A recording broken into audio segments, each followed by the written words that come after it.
ഭൂമിക്കടിയിലേക്ക് 25 മീറ്ററോളം ആഴ്ന്നിറങ്ങിയ ഒരു രഹസ്യലോകം.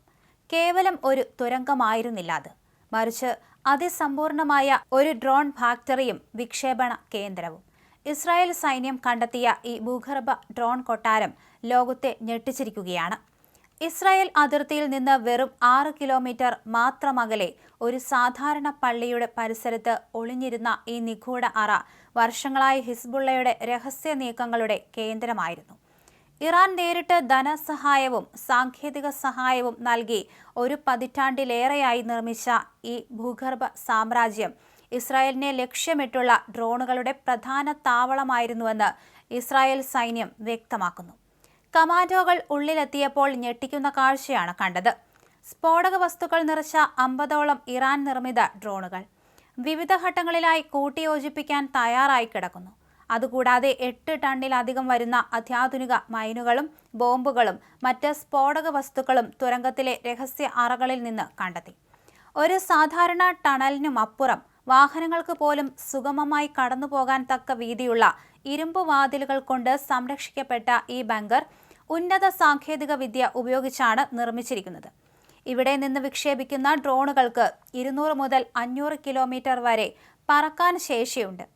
ഇസ്രായേലിന്റെ ഏതു ഭാഗത്തും എത്താൻ ഇത് മതിയെന്ന് സാരം. കഴിഞ്ഞ വർഷം ഇസ്രായേൽ വ്യോമാക്രമണത്തിൽ കേടുപാടുകൾ സംഭവിച്ചുവെങ്കിലും ഹിസ്ബുള്ള ഇത് വീണ്ടും പ്രവർത്തനക്ഷമമാക്കുകയായിരുന്നു. എന്നാൽ 8 ഹിസ്ബുള്ള പോരാളികളെ വധിച്ച ഒരു തീവ്ര പോരാട്ടത്തിനൊടുവിലാണ് ഈ ഡ്രോൺ സാമ്രാജ്യം ഇസ്രായേൽ സൈന്യത്തിന്റെ നിയന്ത്രണത്തിലായത്.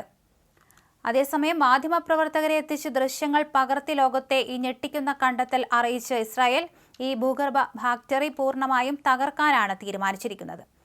അതേസമയം ഗസയിലെ ബുറൈജ് അഭയാർത്ഥി ക്യാമ്പിലുണ്ടായ ഇസ്രായേൽ വ്യോമാക്രമണത്തിൽ അൽ ജസീറ ക്യാമറാമാനായ അഹമ്മദ് വിശ്വ ഉൾപ്പെടെ 6 പേർ കൊല്ലപ്പെട്ടിരുന്നു.